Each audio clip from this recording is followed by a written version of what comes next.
Un astéroïde s'aventure trop près et le trou noir s'en empare. Le gaz se déforme, tourbillonne et la gravité tire avec une puissance croissante. Le disque d'accrétion s'embrase et tournoie comme un immense vortex cosmique. Des sursauts de radiation jaillissent en fulgurances brutales. L'astéroïde est broyé et mis en pièces. Ses particules s'étirent en longs filaments, arrachés par les forces de marée. Puis, en un instant, l'horizon des événements l'engloutit et il disparaît à jamais.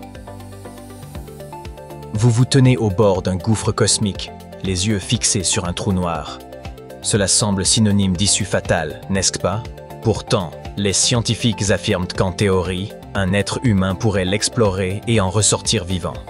Le seul problème, c'est qu'une fois à l'intérieur, nul retour n'est possible. C'est un aller simple. Comment cela se déroulerait-il? Tout dépendrait du type de trou noir. Il en existe deux catégories principales. Les premiers, de masse stellaire, pèsent de quelques à plusieurs dizaines de fois la masse du Soleil. Quand une étoile massive, environ 8 fois plus lourde que le Soleil, épuise son carburant, elle ne s'éteint pas simplement. Elle s'effondre, rebondit, puis explose en supernova. Ce qu'elle laisse dépend de sa taille initiale. Les étoiles moyennes forment une étoile à neutrons, un vestige d'une densité extrême.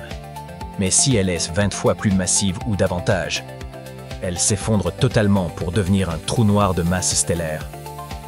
La plupart des trous noirs de masse stellaire connus sont liés à des étoiles compagnes. Certains aspirent le gaz de leur partenaire et émettent des rayons X. On les appelle binaires à rayons X. Grâce à ces couples spectaculaires, environ 50 trous noirs ont été identifiés dans notre galaxie. Pourtant, les chercheurs estiment qu'il pourrait en exister jusqu'à 100 millions, dissimulés dans la Voie lactée. En somme, nous vivons cernés. Viennent ensuite les trous noirs supermassifs, de véritables titans lovés au centre des galaxies, dont la masse atteint des millions, voire des milliards de fois celle du Soleil. Presque chaque grande galaxie connue, y compris notre propre Voie lactée, abrite un de ces géants. Le champion poids lourd de notre galaxie, Sagittaire A étoile, pèse environ 4 millions de masses solaires. Cela paraît colossal.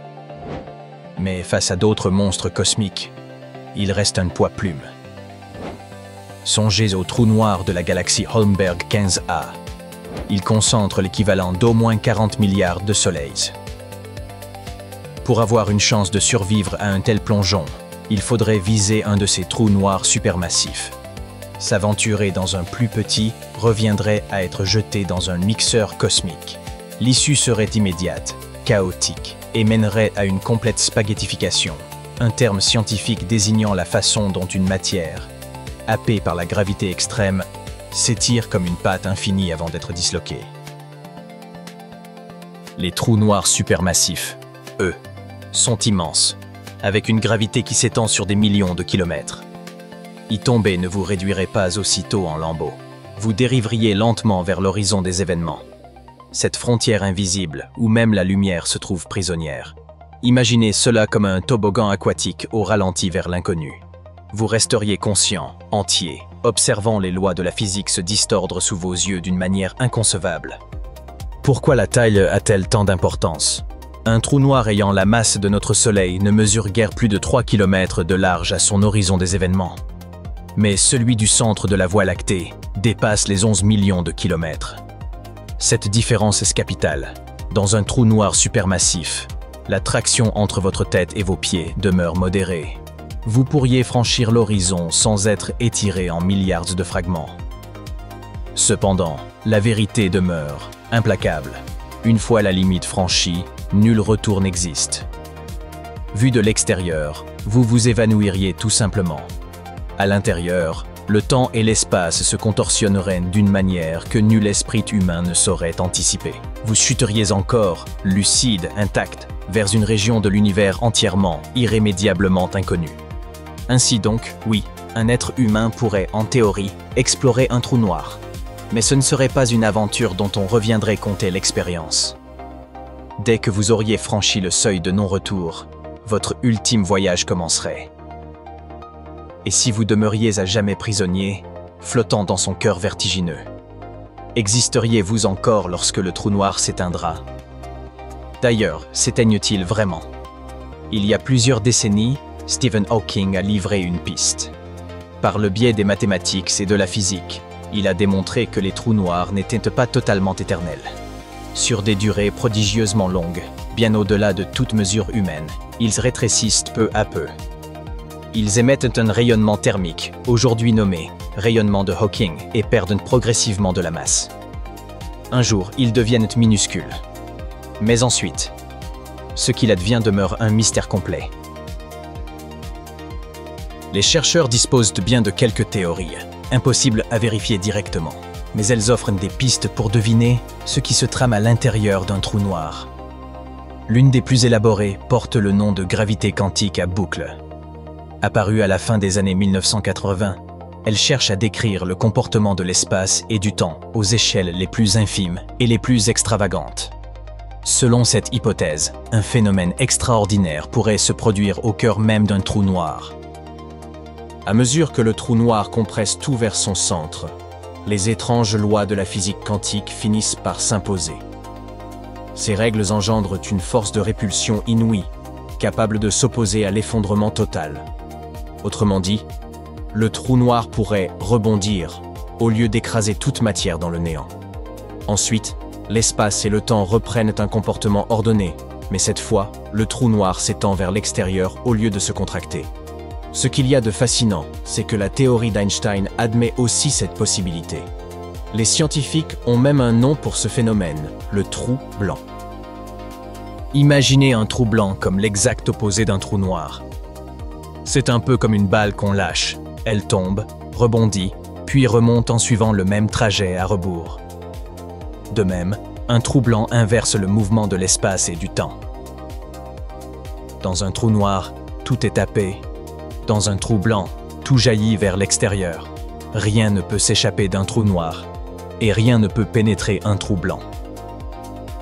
Lorsqu'un trou noir a perdu l'essentiel de sa masse, se réduisant à une taille infime, la gravité quantique à boucle suggère qu'il pourrait se transformer en minuscules trous blancs. Les effets quantiques confèrent à ces objets une étonnante stabilité, si bien qu'ils pourraient en subsister quelque temps. Les chercheurs les désignent parfois sous le nom de résidus, car ils représenteraient ce qu'il reste après la disparition d'un trou noir. Le passage d'un état noir à un état blanc serait une transition brusque, comparable au saut d'un électron entre deux niveaux d'énergie au sein d'un atome. Vu depuis un vaisseau spatial, un trou blanc paraîtrait presque identique à un trou noir. Il posséderait une masse, pourrait tourner sur lui-même, et des nuages de gaz ou de poussière orbiteraient à proximité. Mais si un équipage observait assez longtemps, il assisterait à l'inconcevable. Le trou blanc expulserait soudain une bouffée de matière et d'énergie. Alors, aucun doute ne subsisterait. Ce n'est plus un trou noir, mais quelque chose de plus troublant. Un trou noir possède un horizon des événements, ce point de non-retour au-delà duquel toute issue disparaît. Le trou blanc, lui, présente l'inverse. Son bord constitue une zone interdite d'entrée. Rien de l'extérieur ne peut y pénétrer.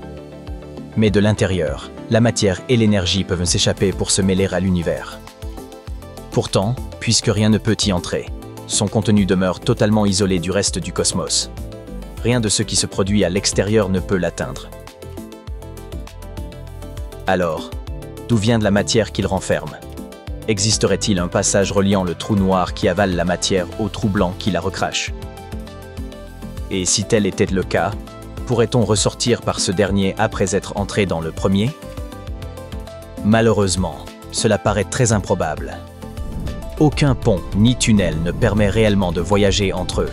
Si vous tombez dans un trou noir, vous finirez par heurter la singularité en son centre, même si vous survivez à la traversée initiale de l'horizon des événements. Quoi qu'il en soit, il ne s'agit encore que de spéculation.